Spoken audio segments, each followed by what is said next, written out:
हाँ, तो आज हम लोग बात करते हैं यूपी सुपर टेट पर। 90% लोगों का मानना है कि यूपी सुपर टेट इस साल भी नहीं आएगा। तो आपको सबसे पहले एक काम करना है, ऐसे लोगों से दूर रहना है और उनकी बातों को ध्यान नहीं देना है। जिस तरह से आपने पिछले 3 साल केवल ये सुपर टेट आने की आस में किसी की बातों को ध्यान नहीं दिया। अब बात करते हैं आगामी वैकेंसी पर। रियलिटी ये है कि टीजीटी, पीजीटी, यूपी टेट का एग्ज़ाम हो जाने के बाद चीज़ें क्लियर होंगी। तब तक आपको लगे रहना है, और जब चीज़ें एकदम से बदल रही होंगी तो आप फिर एकदम से कुछ नहीं कर पाएंगे, क्योंकि सुपर टेट में भी टोटल 10 से 12 सब्जेक्ट का खेल है। 10 से 12 सब्जेक्ट का खेल। मेरा ये मानना है कि शीतकालीन सत्र के दौरान रूलिंग पार्टी द्वारा ये बताया गया था कि 46,000 पद के समथिंग खाली है। तो आप मोटा मोटा ये मान लीजिए कि अगर ये जून 2026 तक फिर से खाली पदों का ब्यौरा एकत्र करते हैं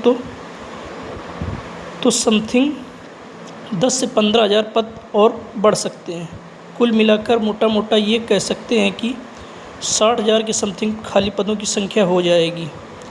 अब बात करते हैं वैकेंसी आएगी कि नहीं। वैकेंसी आने की 99% संभावना है, बस ये क्लियर नहीं है कि कितने पदों पर वैकेंसी आएगी।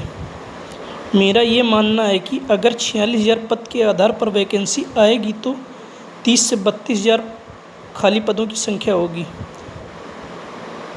लेकिन अगर 60,000 पद खाली पद के आधार पर बात करेंगे तो 45,000 वैकेंसी के समथिंग आने की प्रबल संभावना है। और ये 100% क्लियर है कि ये सभी एग्ज़ाम हो जाने के बाद आयोग अपना एग्ज़ाम कैलेंडर फिर से जारी करेगा, और उसमें यूपी सुपर टेट की वैकेंसी और एग्ज़ाम डेट का सीधा जिक्र होगा।